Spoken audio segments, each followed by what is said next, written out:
Good morning, children. Today we are going to start our lecture with saying a prayer of Guru Brahma. Guru Brahma, Guru Vishnu, Guru Devo Maheshwara, Guru Sakshat Param Brahma, Tasmai Sri Gurudev Namaha. Now we are say Gayatri Mantra 3 times. Om Bhurbhuvah Swaha Tatsaviturvarenyam Bhargo Devasya Dhimahi Dhiyo Yo Naha Prachodayat. Om Bhurbhuvah Swaha Tatsaviturvarenyam Bhargo Devasya धीमहि धियो यो नः प्रचोदयात्.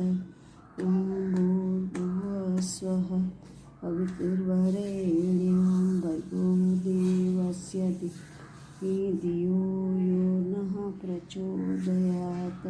बच्चों अब eyes खोलो. Now we are going to start with our worksheet which is continued from last week. See बच्चों 1 to 10 question answer we have already did in our worksheet.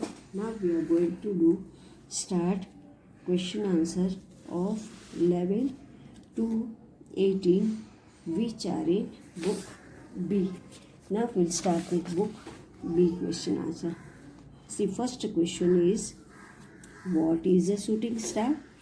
Shooting star क्या है बच्चों? A shooting star is a meteor or a meteors that enters the Earth's atmosphere, heats up and starts burning and glowing. ये क्या है? Shooting star वो एक मेटेरियर और मेटेरियर्स है. वो अर्थ एटमॉस्फेयर में एंटर होके गर्म होके फिर बर्न होना और ग्लोइंग देना स्टार्ट कर देता है. That is called shooting star. और shooting star is a meteor or meteors that enters the Earth's surface atmosphere, heats up and starts blowing and glowing. Then second is write short note on Saturn. Saturn is the second largest planet. Saturn क्या है? वो second largest planet है और it has almost 8 rings around it. उसके around में 8 rings घूमती फिरती है. Then है मर्क्यूरी. सैटर्न है सेकेंड लार्जेस्ट. मर्क्यूरी है closest to the planet. It is the closest planet to the sun. Mercury is extremely hot during the day and very cold during the night. It has no moon. अब Mercury जो है वो सन के बाजू में ही है और वो इतना गर्म है कि दिन में वो गर्म रहता है एंड नाइट में ठंडा हो जाता है और उसमें मून्स एक भी नहीं है. प्लैनेट्स में क्या होता है बच्चों? कोई कोई प्लैनेट्स में मून होता है, किसी में कम होता है, किसी में ज़्यादा होता है. So Mercury doesn't have any moon. Dwarf planet they are small round planets orbiting the sun. Pluto and Eris are a few example of dwarf planet. Dwarf planet क्या होता है? वो प्लैनेट ऐसे होते हैं कि पूरा प्लैनेट्स दिखता नहीं है and that's why they are called dwarf planet. And the dwarf planet से वो छोटे भी होते हैं और उसके एग्जांपल है प्लूटो एंड एरिस. ये ड्वार्फ प्लैनेट है. प्लूटो पहले प्लैनेट में गिना जाता था but now it is counted in dwarf planet. Now page number next. See here is 2 pictures given. Identify the celestial bodies in these pictures and write any 2 differences between them.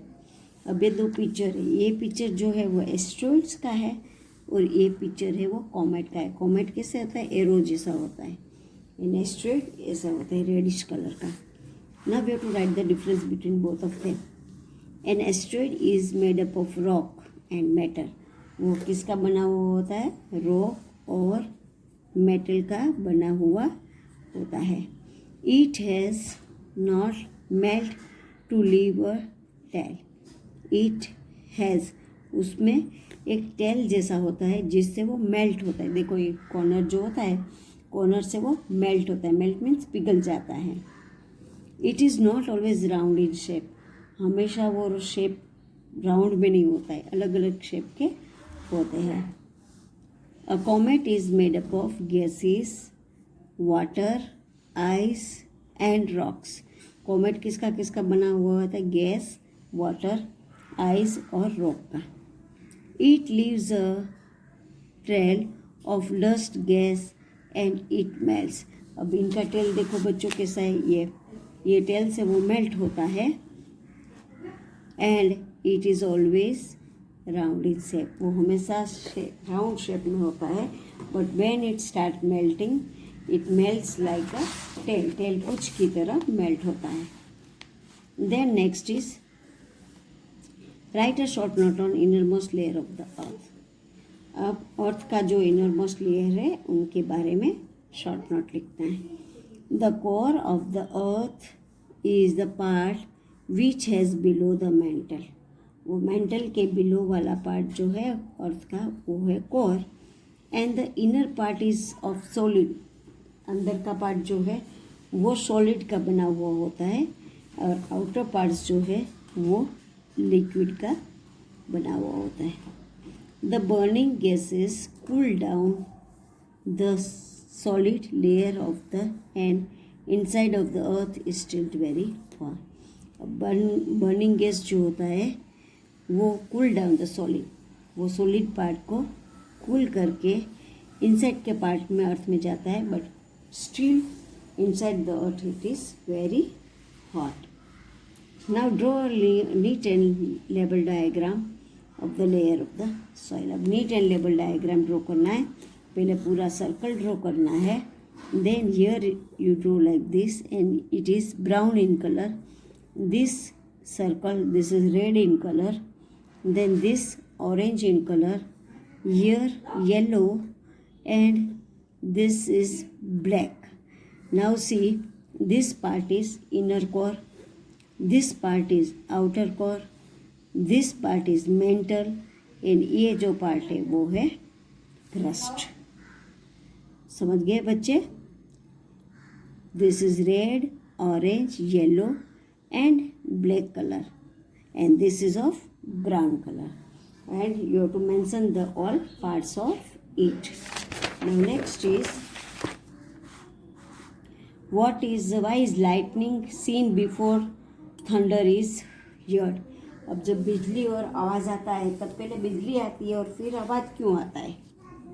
Lightning see before thunder because light travels faster than the sound. वो light पहले क्यों दिखता है बच्चों? क्योंकि light जो होता है वो आवाज़ से फास्ट चलती है। So it travels faster than the sound. So first we see the lightning. पहले जब बारिश आती है तब बिजली का कड़ाका होता है और फिर आवाज़ सुनते हो ना, बिजली आती है और फिर आवाज़ सुनते हो। So first the lightning is light travels faster than the sound. That's why we see the first light and then the sound. Now imagine you are walking outside and suddenly the sky is covered with dark grey clouds. You hear the sound of thunder. Then what will you do? This is the picture given. You are walking out and what happens? You have to write down the answer. What does the sound indicate? अब जो आवाज़ होता है बिजली का वो क्या indicate करता है? The sound indicate a thunderstorm where the storm is accompanied by lightning and thunder. जो साउंड है वो ये इंडिकेट करता है कि थंडर स्टॉर्म होता है and it is accompanied by lightning and thunder. Then next is write any two precaution that you will take in this situation. ऐसी सिचुएशन में आप क्या करोगे? Number 1, do not carry umbrella with metallic object. Umbrella आपके पास होता है तो मेटल का अम्ब्रेला नहीं होना चाहिए क्योंकि metal creates lightning fast. Never stand near the tall metallic objects like poles. जो मेटल के पोल्स बड़े बड़े बने हुए होते हैं उनके नीचे खड़ा नहीं रहना चाहिए. In fact avoid standing close to any metallic such as fences. और जो फैंस है मेटल के उनके आजू बाजू में भी खड़ा नहीं रहना चाहिए, क्योंकि मेटल जो होता है वो बिजली को तुरंत ही कनेक्ट कर लेता है और वो हमारे ऊपर गिर जाता है. सो मेटेलिक ऑब्जेक्ट्स कोई भी होता है तब बिजली होती है, तब मेटेलिक ऑब्जेक्ट के पास खड़ा रहना नहीं चाहिए. Do not carry umbrella with metallic objects. Never stand near tall metallic objects like poles. In fact, avoid standing close to any metallic such as fences. Metallic fences के बारे में बाजू में भी नहीं खड़े रहना चाहिए. Now see, we are going to next page. Here, what are two essential things needed for a rainbow to form in the sky? अब रेनबो को स्काई में फॉर्म करने के लिए क्या थिंग्स नीडेड होता है? The two essential things needed to form a rainbow in the sky are sunlight और water drops. Sunlight और water drop से रेनबो बनता है. जब वाटर ड्रॉप होता है उसमें सनलाइट पास होता है, तो सनलाइट पास होने से ये वाटर ड्रॉप का डिफरेंट कलर्स में स्प्लिट हो जाते हैं और फिर उसमें से बनता है rainbow. So two essential things needed to form a rainbow in the sky are sunlight and water drop. Name three things around you which reflect the colors of the rainbow. अब रेनबो के colour किस में reflect होते हैं? देखो, water bottle filled with clear water, glass tumbler and prism. Prism पता है ना बेटा, ट्रायंगल जैसा होता है. ये तीनों चीज़ में हमको रेनबो के कलर्स इजीली दिखते हैं. Now color and write the names of 7 colors of the rainbow in the correct order. One has been done for you. अब 7 कलर्स हमको, ये देखो यहाँ पे वाइट सनलाइट गिरता है, ये वाटर ड्रॉप है. ये जो ऊपर का क्वेश्चन है ना 7 कलर कैसे होता है, this is the water drop. In this drop white sunlight goes and then it spreads in 7 different colors and make the rainbow. अब सी, पहला वाला कलर हमको लिख के दिया है, इसका पूरा वर्ड क्या होता है? विग्योर. विग्योर. तो we means violet, I means Indigo, B means blue, ji means green, Y means yellow, O means orange and are means red. These are the different colours of the rainbow in the sky. Rainbow appears in the sun drops. Sunlight comes in the sun water drop, and this water drop spreads into 7 different colors. That is called rainbow. Now we are going to the next page. Here it is, see, list differences between the moon and the earth based on these features. अब ये features क्या है? Atmosphere है, life है और revolution है. इसमें अर्थ क्या करता है डिफरेंस में, और मून, उनका डिफरेंसेस हमको लिखना है. तो पहले वाला है has many gases making it possible as to breathe. Atmosphere में गैसेस होता है, वो गैसेस से हम ब्रीथ कर सकते हैं. और मून में हैज़ नो गैसेस, मून में गैस होता ही नहीं है.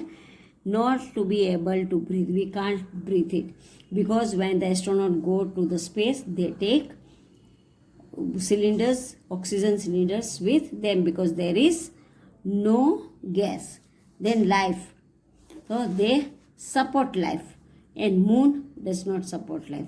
Here it is air and water both, here there is nothing, so it doesn't support the life.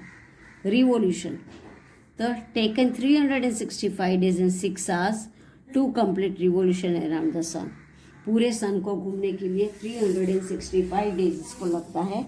और यहाँ taken of 28 days to complete one revolution around the earth.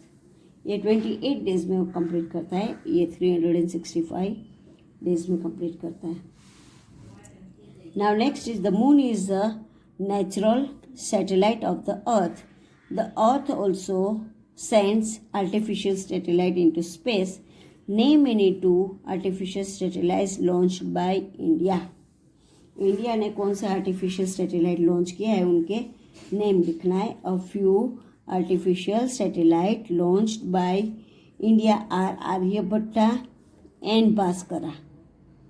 Aryabhata और भास्करा है.